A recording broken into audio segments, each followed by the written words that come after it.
I'll get started. Thank you very much for inviting us along to give this seminar. My name is Neil Chuhong from the Software Sustainability Institute. I'm based at the University of Edinburgh, and I'll be doing this in collaboration with Daniel Katz from the University of Illinois at Urbana-Champaign and NCSA. So we'll be doing this as a double act, and we'll be switching backwards and forwards between us to give this talk, and there'll be some interactive polling as well, where we're going to ask you to provide some information to get a sense of your community as well.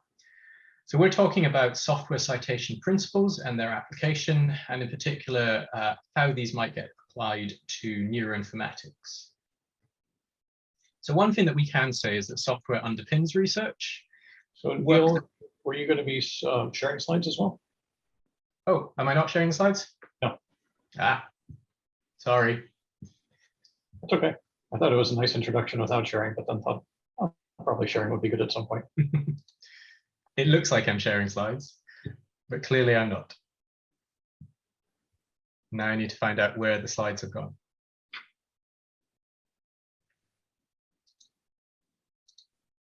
We can just edit all this out in post-processing, right? Am I sharing slides now? Very good. All right. We're back.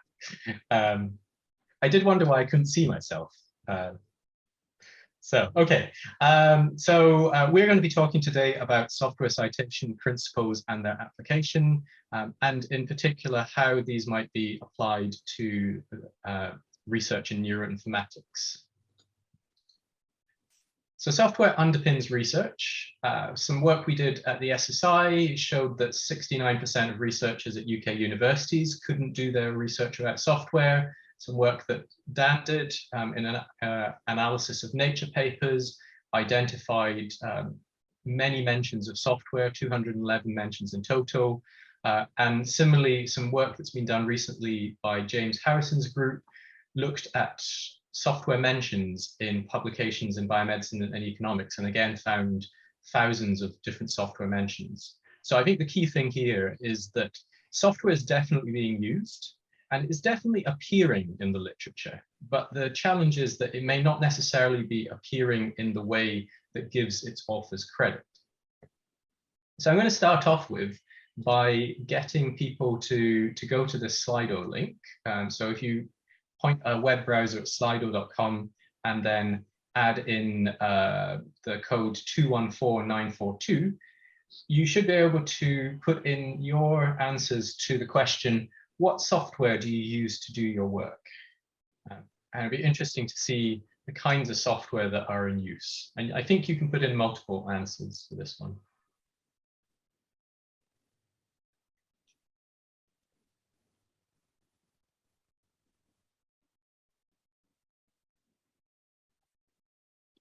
I think one of the fascinating things is that whenever we do this question, it's always very different in the sort of mid-ranging answers, but quite often there are one or two things that you see as being common across many different communities.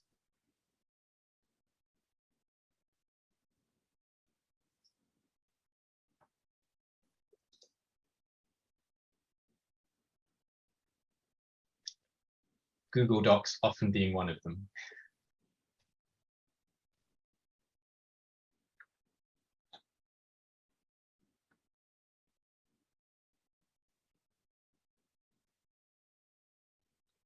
Okay, there we go. So we've got a lot of different answers there.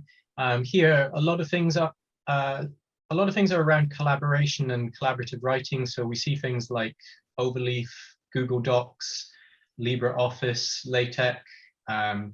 We see some examples of different types of languages. So it looks like Python is very popular along with NumPy. And we've got that right in the middle, simulators. So I think that's certainly something where it'd be interesting in the Q&A to discuss how you use simulators and how you give credit for using someone else's simulators. And there on the right hand side just now, you've got a lot of things of like scripts and people's own software. So we'll also talk a little bit about what you might do to ensure that your own software is made a little bit more visible as well. So thank you for those answers.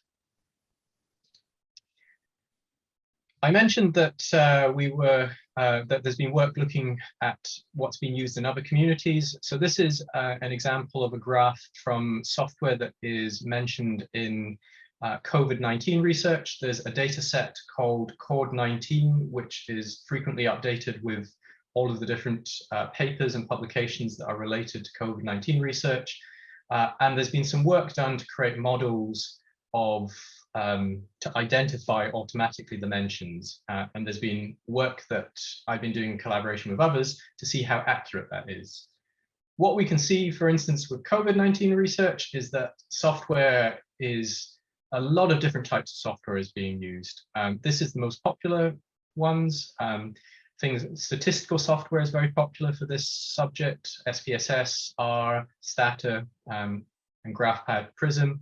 But what you don't see on this is a huge long tail of lots and lots of different types of software which are being used. And I think that's a key thing, is that there's some software which is used an awful lot, but there's a lot of software which is used many times, but is in a very large long tail of software being mentioned in research. So here's the second question I'm going to ask you, which is going to the same Slido link. Have you ever seen software cited in scholarly publication? And we'll talk a little bit after this about the different ways in which it might be cited.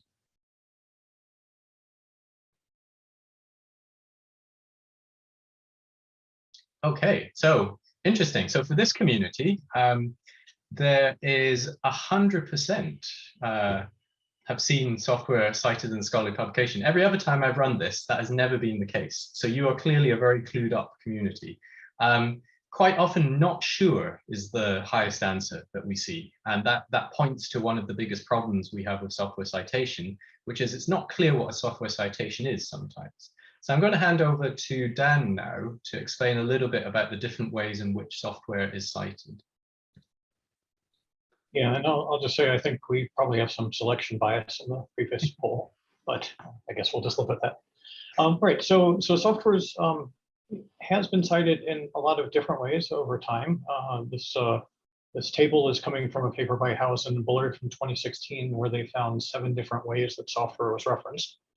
And that included citing a publication about the software, citing the user's manual for the software, citing the project name or the website of the software, treating the software like an instrument, which basically says you kind of put something about it in the text, having a URL to the software in the text, having just the name of the software in the text, but no other details, or not even having the name in the text, which the example is that you just say that software was used, but you don't say anything else other than that about the software itself. And so the things that you can see kind of on the outside of this table that we've added are the problems with this. That the first 2 of these, the publication and the user's manual, are not actually citing the software itself. They're citing related objects. And these related objects may be from some time in the recent or even distant past, and they have completely different authors than the authors that are working on the software today. So by citing those, the right people don't get credit, and the actual software that was used isn't necessarily clear. The bottom 5 don't have any kind of identifier, so there's no really archival record of what was done at this point necessarily, what was actually used. And then the bottom 4 don't really give enough information to assign any credit, even if it's credit to an old version. So these all have various problems. If we go on to the next slide. So the reasons then that we do want to cite software and actually software itself as opposed to other objects is so that we can have attribution and credit to the developers of the software, or particularly of the version that was used. This also supports peer review so that people can understand what was done very clearly, validation and reproducibility. Although it's worth mentioning that citation alone is not sufficient for validation and reproducibility, but it's a step that helps along the way. Citing software supports collaboration and reuse. By being able to point at the software that was used, you can potentially use it yourself for something different and collaborate with the software developers or with the scientists that wrote the paper. And similarly, it encourages building on the work of others. But typically, this is hard to do directly, and this is really where the software citation work is coming in, is to try to make this easier. So next, please. So there's been a lot of work that we've done over 2 different working groups over about 6 years now.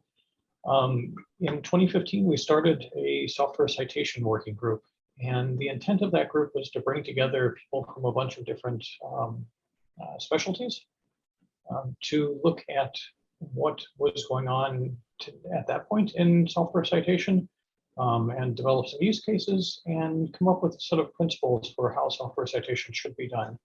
And that work, the software citation principles, were published the next year. That was done by the group starting with the data citation principles and updating those based on software use cases and related work, and a lot of working group discussions and a lot of feedback. And so that led to a peer-reviewed paper again in 2016 in PeerJ Computer Science, and we'll talk about that on the next slide. But before we do that, once we finished that work of producing the principles, we realized then that we needed to actually do some other work to kind of help in implementing the principles. It wasn't just produce the principles and the world would change, but produce the principles and do lots of work, and maybe slowly the world would change. So, so we set up a second follow-up group called Software Citation Implementation Working Group. It was intended to get people to endorse the principles, develop sets of guidelines for implementing them, actually help implementing them, and test specific implementations. And so that group has done a bunch of different things over really the last 3 years primarily.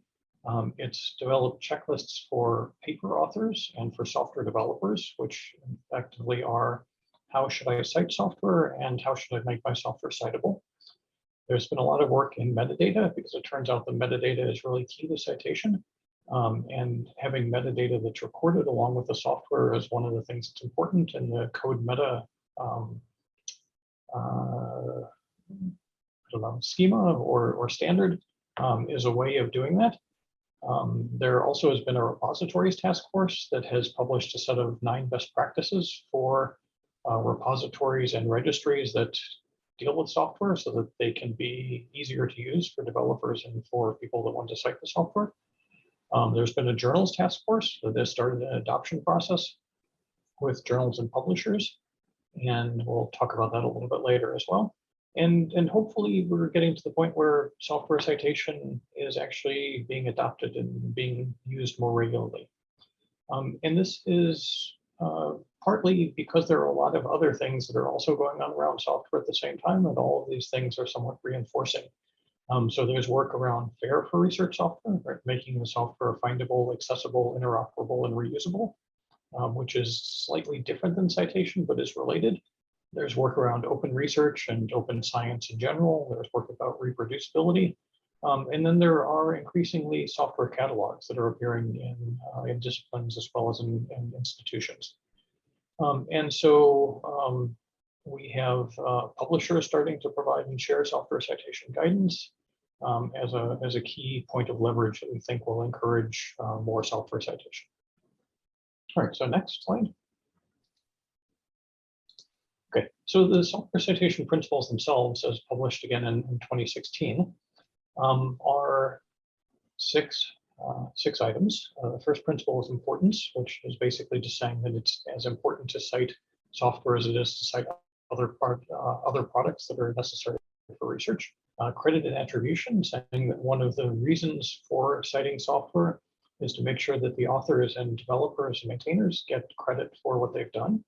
Unique identification, which says that that we want to actually cite the software itself that has been used. Persistence, meaning that the software that is cited should be persistent as much as possible, and if the software itself is not for some reason, at least the metadata about the software should be. Accessibility means that the citation should provide a means for accessing the software. Once you know what it is, can you actually get to it? And specificity says that we're not just going to cite the software in a very general way, but we're going to cite the specific version that was actually used in a research work. All right, next, please. So the software citation guidelines themselves then have a combination of recommendations and optional pieces. And this is actually now coming from the work that we've done with publishers. So this is what we've suggested to publishers that they put into their own guidance, that they recommend certain characteristics of software citation, and then they add some other ones to be optional. And so you'll recognize that this is not exactly the same as the principles that we had on the previous slide, but this is basically a consensus between about 20 different publishers about what works in a bunch of different contexts. And so the recommendations includes that the creators be named, either the authors, or if the authors are not clear, at least the name of the project. The title being the name of the software. The publication venue, which is preferentially something that is archival, whether it's an archive or a repository, but something that's providing permanent identifiers, persistent identifiers, sorry. A date, which could either be a release or a version of the software, depending on, again, what makes the most sense. And then identifier, which is the persistent identifier that's that preferentially resolves to a landing page that contains the metadata. But if there isn't a persistent identifier, at least a URL to where the software exists. And then optionally, we have the version, which is the identifier for the version of the software being referenced. And the reason that that's optional is that there are use cases where you do want to talk about the software in general and not a specific version. But in most cases, you probably want to talk about a specific version. And then there's also a type, and that's because some citation styles, APA in particular, require the citation have a bracketed description that says what it is. And in this case, that would be computer software. Again, as part of the consensus process of coming up with these recommendations, we've said that if an article that exists, if an article exists that describes the software, it should be cited as well as an additional reference, but not in place of citing the software itself, in addition to citing the software. And this is really optional for the citer. Okay, next, please.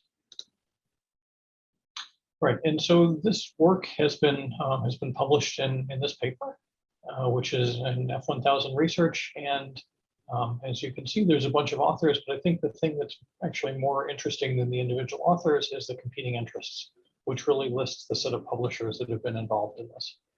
And this is something where we would encourage other publishers as well to pick up these recommendations and to create their own guidelines. And so if we go to the next slide, we'll see that again, if we kind of try to summarize where things are, we have two checklists that have been created. One is for authors, and again, this is really paper authors, and the other is for developers, which is really software developers. And then Chorus, which is a kind of an institutional standards organization in some sense, has a software citation policies index, and they have been compiling publisher policies on software citation. And again, you can see these are the publishers that were there in that index, at least when these slides were made about a week or two ago. And if there are other publishers that are interested in having their policies added, whether they are Chorus members or not, is not important. You can go to that page and ask Chorus to list your policy, and they will. And the other thing that happens that they're doing that's very nice is at least once a year, they will talk to all the publishers and say, has anything changed where we need to update the listing that we have?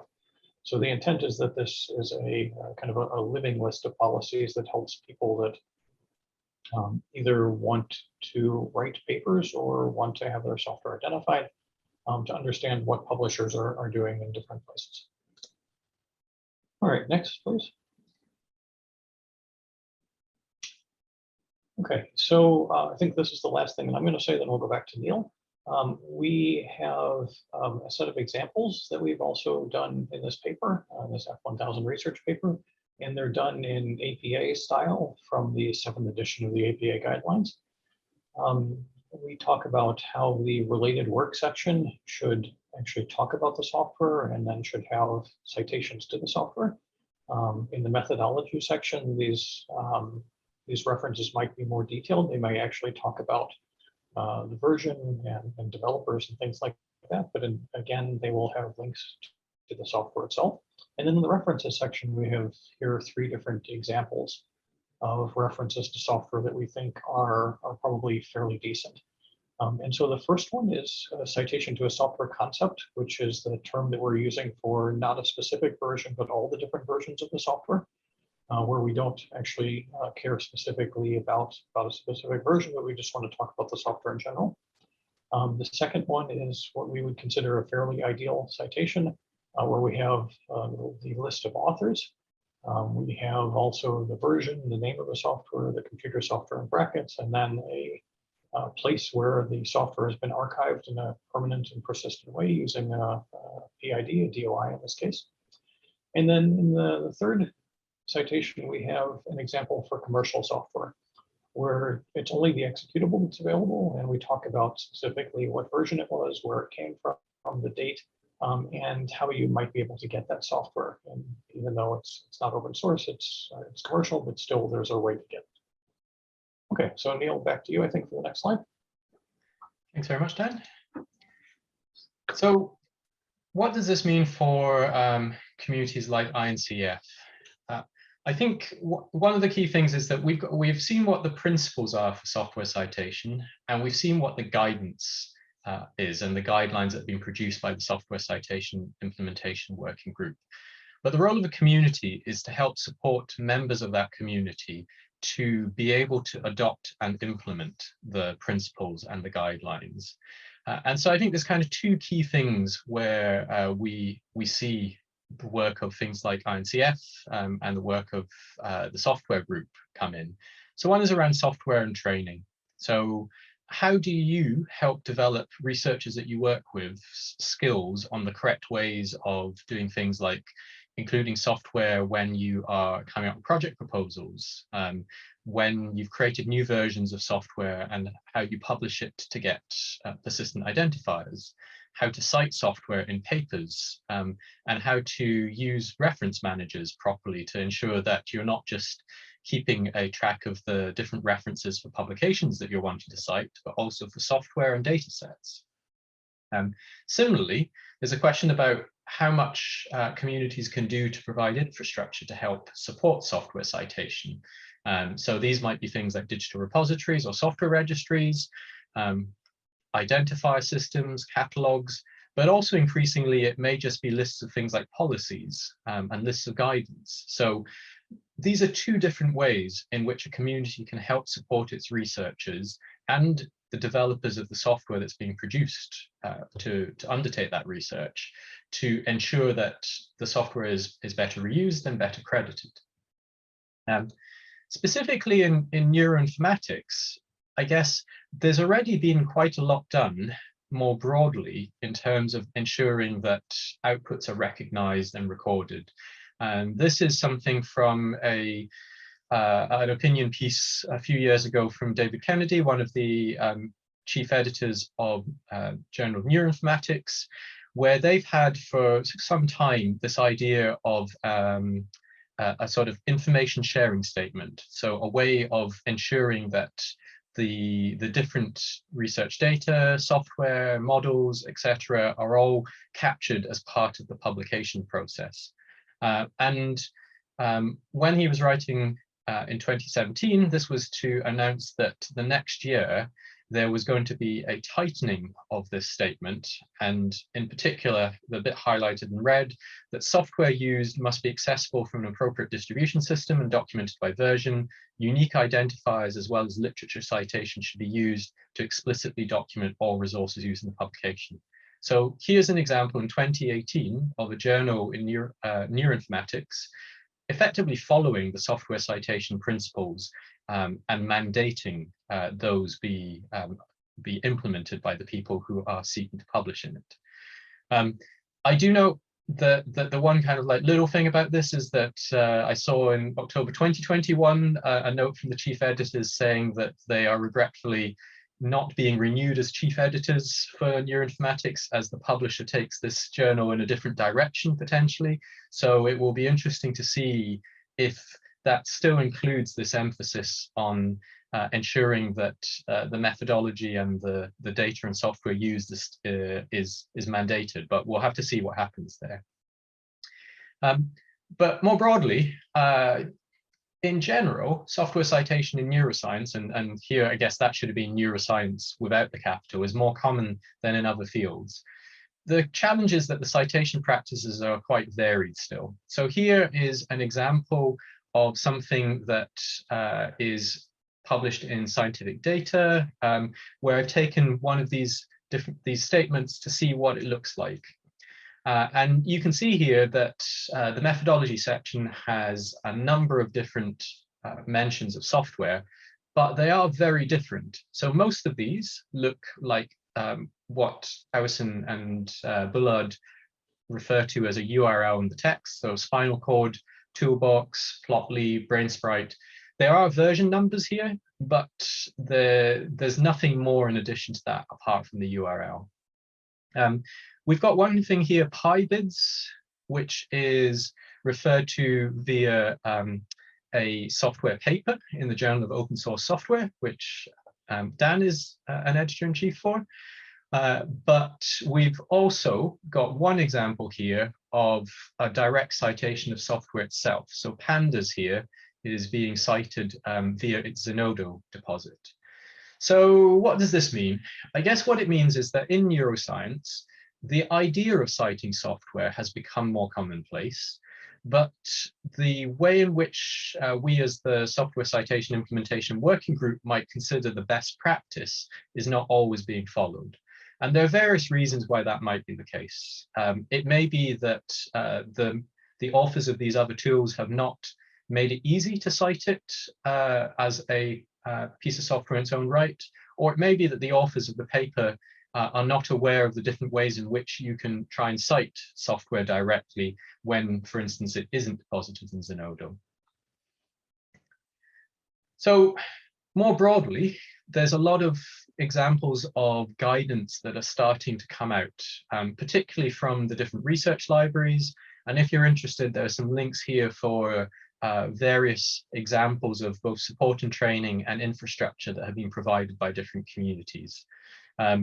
Where I think the key thing to draw out from this is that people are becoming much more interested in ensuring that that guidance is available.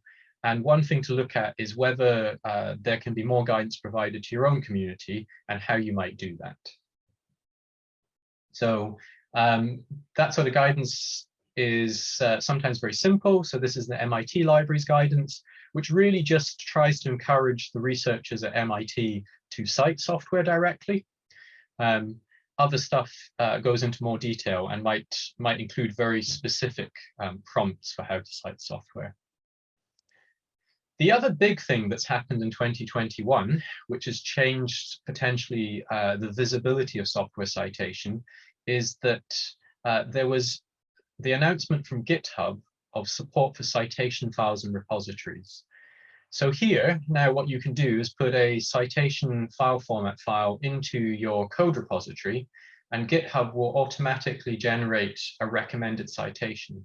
So what this means is that not only does it make it easier to automatically understand the citation for a piece of code that you may have developed, it makes it easier by making it much clearer to different types of tools, to people who might be coming along to your GitHub repository to find a piece of software, to understand how to cite things. Whereas previously you were relying on them to look at your documentation, your README, and so on. This gives another way of them for finding the correct citation.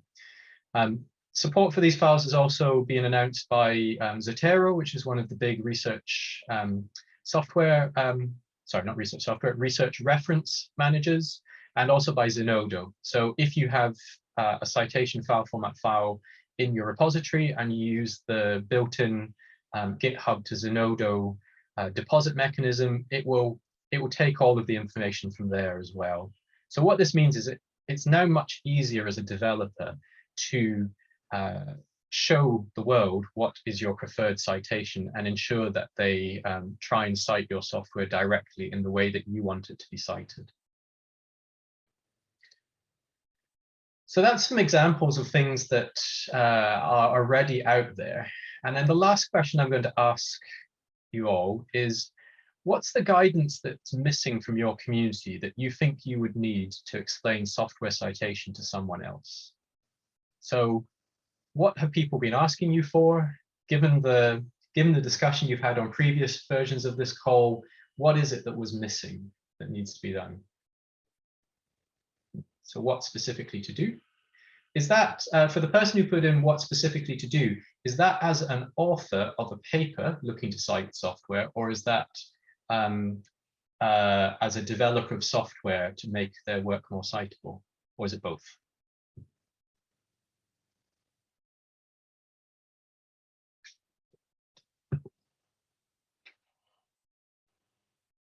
As an author.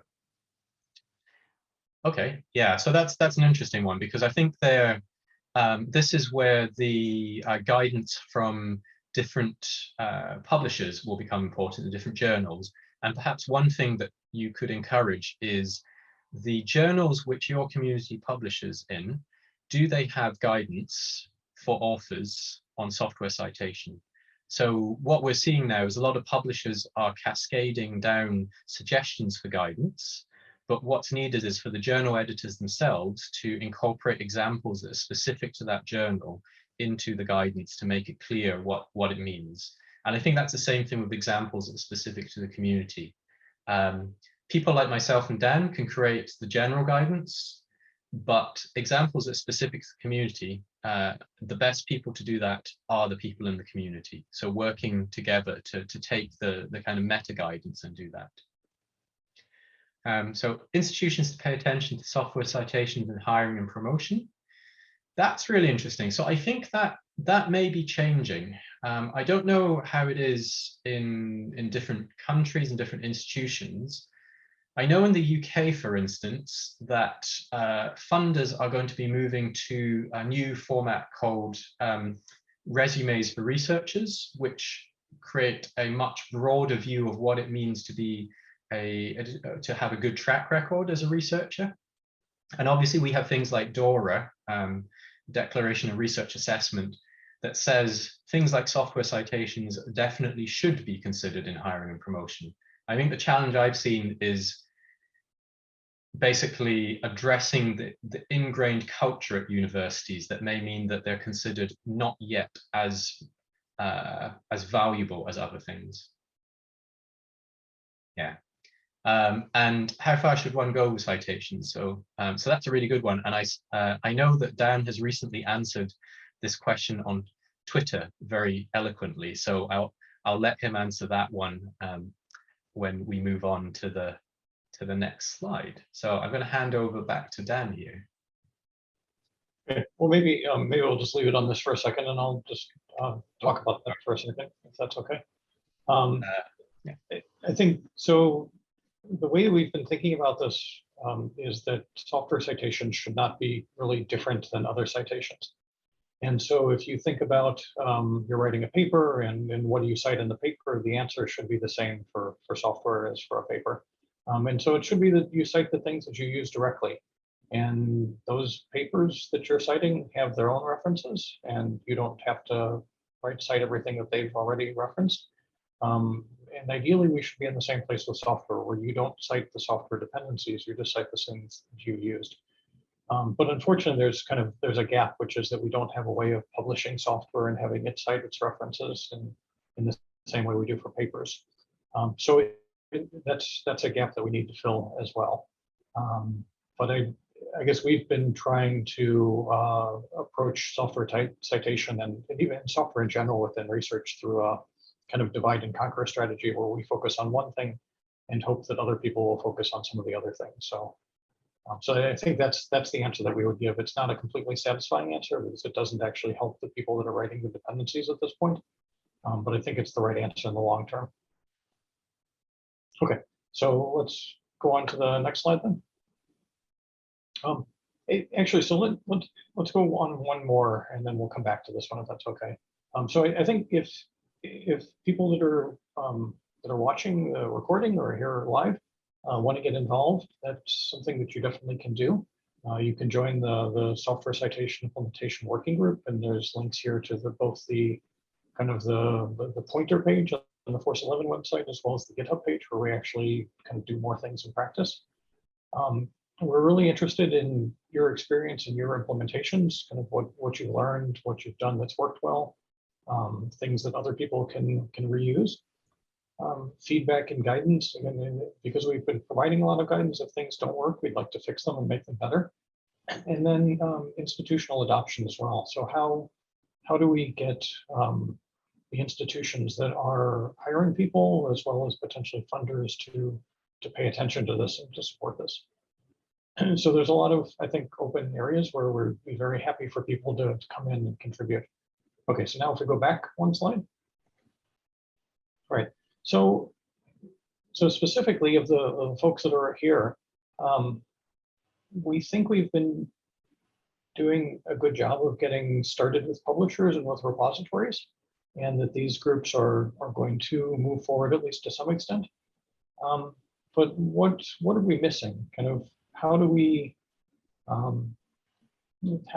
what do you need that you don't see at this point? Either to make your own software citable or to cite other people's software. Yeah, so maybe we'll just stop with that one for a second and see if anyone wants to say anything. And given we have a relatively small audience, either you can type in chat or you can unmute and just talk. Or you can raise your hand if you really feel well behaved.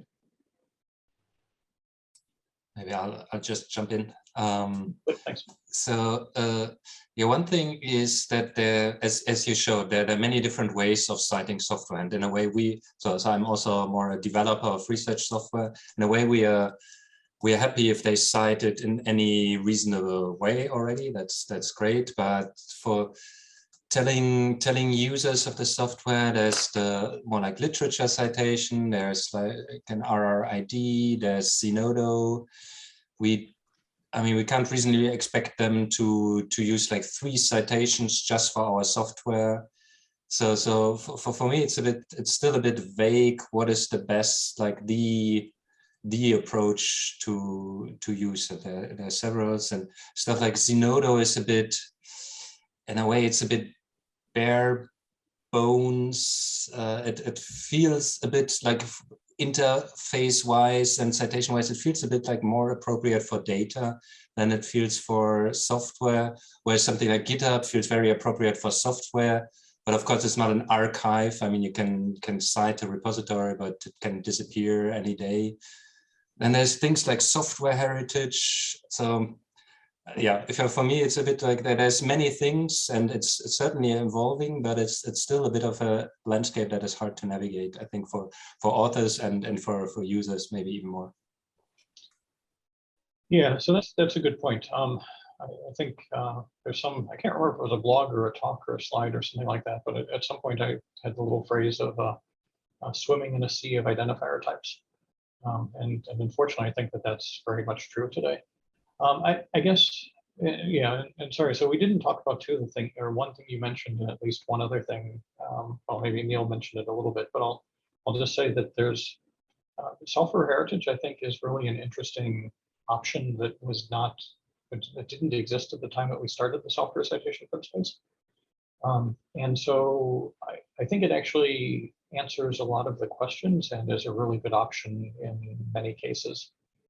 So for folks that don't know, software heritage is kind of like an internet archive, but for open source software. So it's basically scanning and copying changes that happen in GitHub and GitLab and other repositories in a way that's archival, that you can point to something as of a particular date, as of a particular release, and then it has a data structure behind it, so you can kind of traverse the data structure and look forward or backward in time as well. And if we have metadata that is stored in the repository, and so you can see the metadata changing as well, then you really have everything you need to have an identifier or a link to the software, the metadata about the authors for any particular version of the software that you've used. And I guess I personally think that that's an almost ideal way to go in a lot of cases. but it's also a little bit harder than just saying a GitHub URL or as a Nodo DOI that you kind of can create very easily from GitHub using a one-step process that you set up. So I think it's, yeah, I guess I would say that it's still a bit confusing. Yeah. The other thing that maybe I could add is that for RRIDs, I think I guess I personally don't think that they're really the right answer in general. But in the life sciences, they're being used for a lot of other things, and they seem to be a reasonable answer for software concepts, even though I don't think they really are for software versions when you want to talk about a specific version. So I don't know. I think this is something that we really need to continue working on to some extent, and I guess even when we look at what the publishers are doing, there are different publishers that are kind of pointing in different directions, and so we don't really have consensus at this point. Yeah.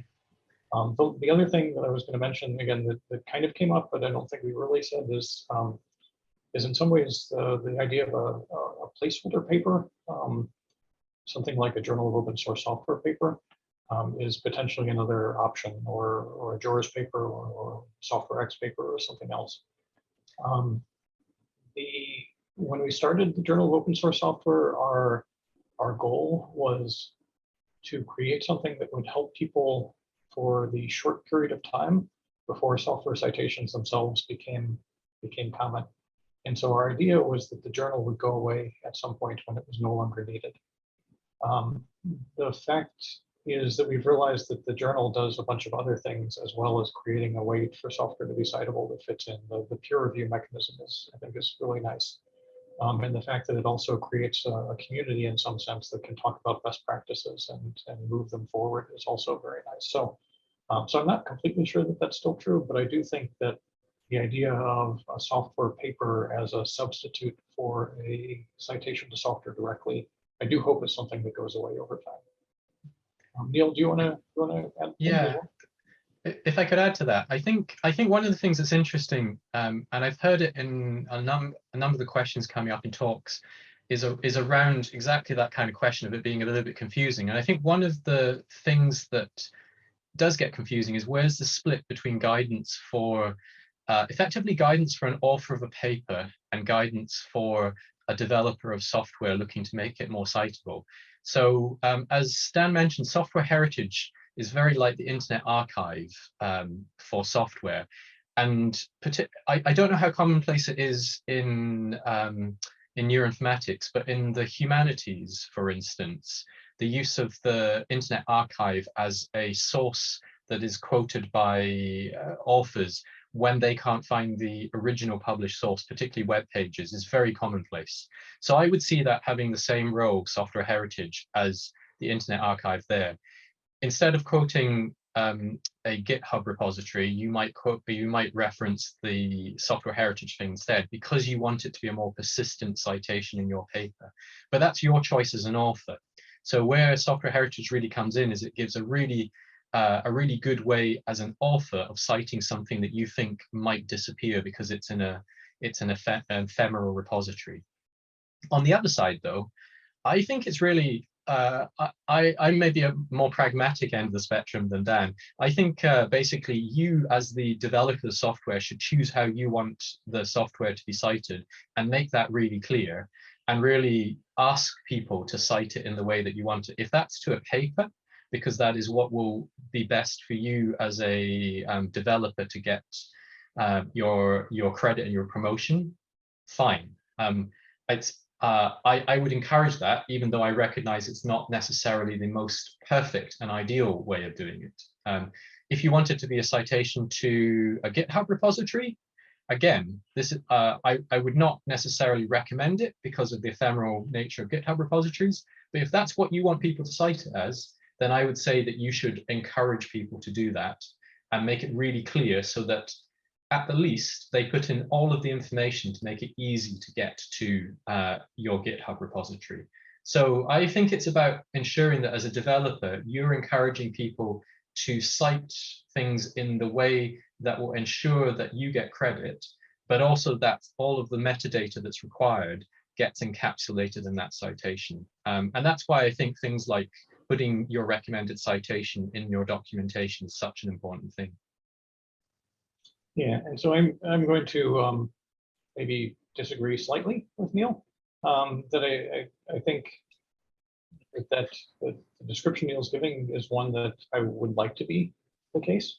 But I think the other piece that's really important is the publisher role here, and that publishers in some sense have the ultimate say in what gets into papers and what doesn't. And so as a developer, I could say that I'd really like you to cite my work through software heritage.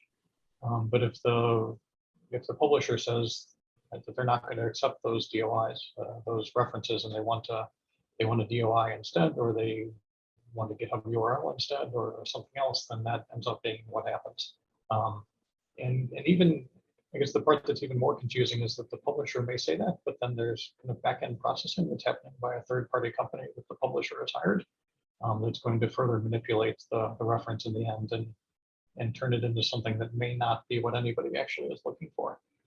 So I feel like there's a lot of different kind of moving pieces to this, and what the developer wants, it would be great if that would be the only one that mattered, but and maybe we can get to the point where that's the case, and publishers kind of accept those things and the back-end processing all works right. But unfortunately, we're not quite there yet. All right, so this is an exciting panel of two people who can debate each other for a long time, but maybe we have another topic that we should talk about. Any other thoughts on this this question about kind of what would be helpful in the neuroinformatics community? What's needed to provide better guidance or guidance? Yeah, I put in the chat. We're trying to move to a model where we release frequently, release often with new tweaks and stuff. And then the question we had was, is it useful to have a citation for every release, or do you just have the one citation and as your releases go, you just ask people to keep citing the same citation? And well, I mean, at the moment we haven't automated the citation bit, so we don't automatically submit to Zenodo. But it's just a question of, because we are in an experimental lab and we see how experimentalists don't necessarily know or care about what version of software they're using, right? I mean, it's generally like a shared rig that has been set up by either one of us or somebody that works with the microscopes or whatever, and then everybody just uses that without really knowing what versions of software are on that rig. And so when they write papers, if they do remember to cite the software, it might get even more confusing if they have 5 different citations for different versions. And if they're not from a computing background, they may not necessarily know what the best way is of going around. Because, I mean, ideally, they can just ask the person to set it up, but this person may have moved on, or, you know, the whole lab team keeps changing, rigs keep changing depending on requirements and so on and so forth. So do you have a preference on what the best way is? Should we be setting up citations for each release, or should we just have one that everybody just keeps looking at? I mean, how do we go about in that particular aspect? So maybe I'll start, and then maybe Neil will tell me what I've missed or what I didn't do right. I think, so I feel like having versions is pretty important, and having specific versions is pretty important, not in part because of reproducibility, that you want somebody else to be able to understand what you did and reproduce it, hopefully, but also because of credit, that you have a new postdoc that's come in at some point and they want to get credit for when their software is used. They don't want the software just be, the credit just to go to the people that came before them, which was the version that's being cited over and over again. So I think that's kind of reasons that it makes sense to cite specific versions. If you're using software heritage, then you really could cite exactly the version that's being used. If you're using Zenodo, you might want to only cite released versions, and not necessarily worry about patches or other updates that happen afterwards. But I think I guess I would say that the answer in general is partly education for the experimentalists, that as I hope that they wouldn't write a paper that says we used an MRI system, but they might actually feel like it's important to say what it was and maybe some settings or something else. But the software is equally important to define at the same level. And I guess from my point of view, the thing that we could do to help that which I don't exactly know how to do in your environment, in your lab, is to provide logging information when experiments are run that says, right, these are the things that were used, and that logging then can be kind of cut and pasted into citations when necessary. Right, it could just be versions, it could even be right, you're using version 1.1 of X, cited as, and then some string when you publish a paper about it. Yeah, I completely agree with Dan here. I think the challenge here is to sort of just make sure that you manage to reframe it into something that the experimentalists are already well aware of. And I think the idea of particular types of hardware and the fact that you would normally refer to a model number, for instance, of the hardware, and that's sort of similar to a version number for a piece of software. So you might have one type of hardware that gradually gets updated in the lab, but you never just say, yes, I'm using the such and such scanner from such and such company. You'd normally put a model number in as well. And there are other concepts as well for like research data. You would specifically use a version and cite a version of a data set rather than generally any version of the data that you're using. So you have to, if you can kind of like reframe it for your experimentalists in that way, perhaps it becomes easier to understand that software itself changes from version to version. And that's why it's important to cite a particular version. And I also agree with Dan that if we can make things easier, so for instance, the R programming language makes it very easy to identify the citation, because you can just ask it, what citation should I use? And given the prevalence of different sorts of lab information management systems, to get that all automatically captured, so that perhaps an author in 10 years' time isn't writing any of their methodology statement at all, it's just automatically generated, would be perfect. So yeah, making it clearer what needs to be cited will make it easier for authors to understand how to cite it as well. Right. So I see we just have a couple of minutes left before the top of the hour. So it's maybe just worth mentioning the second half of the slide, which is that we really do see an opportunity for the neuroinformatics community to work together with others that are not in the community, but are also looking at various software-related issues. So we've talked about the Force 11 Software Citation Implementation Working Group, which is, again, aimed at software citation, but there also is the research software engineering community, which has, sorry, I'm just going to put a link in the chat to the 7 different large national or multinational societies that exist at this point, as well as there are a few more that are actually in the process of spinning up now. So these groups are people that are involved in research, but have a solid understanding of software engineering and are worried about systematic issues, about best practices, or at least good enough practices. And so they're also worth reaching out to, whether there's somebody in your country or in your university or your lab or your institution or your region. It would be great, I think, to try to work with them as well, because they're interested in not only software citation and how they get credit for their work, but they're also interested in topics like open research and making the software findable and reusable, and how software is preserved and how work is reproducible. So I think that's maybe the kind of the last point. I'm not, I mean, if you guys want to ask any questions or talk about this, we certainly could. But I did want to just make sure we talked about this as another set of resources that are available to the neuroinformatics community for collaboration. And if that's okay, then maybe this would be kind of a good point to end with a kind of closing message that's on the next slide, again, which we talked about briefly, but there are opportunities to get involved, and at least Neil and I think would welcome conversations from anyone here. Although even better than just talking to one of us would be going through the working group and making it a wider conversation. So thank you very much. Maybe Neil? Yeah, thank you. And I'll stop sharing the screen now, and I guess if there are any last questions, we can take them as well.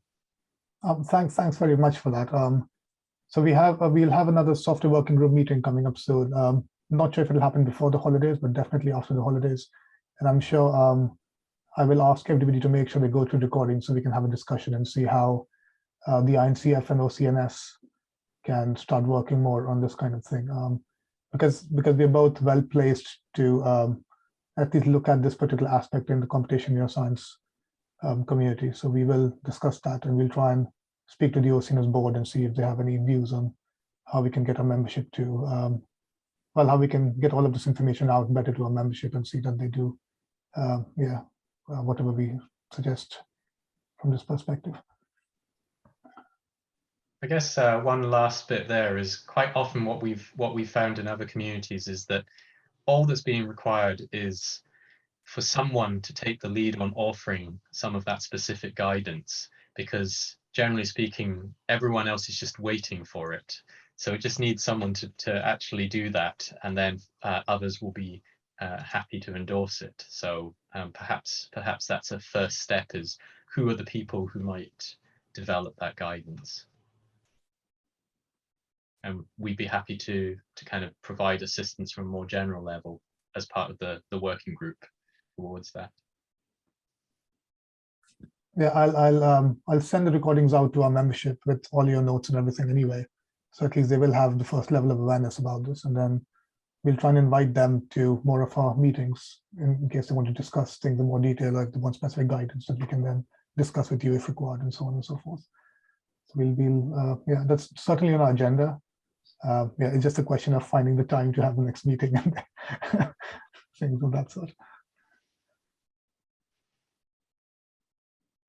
Okay, well, thanks again. Thanks very much again for your time. Thanks very much. Yeah, thanks. It was great. Thanks a lot.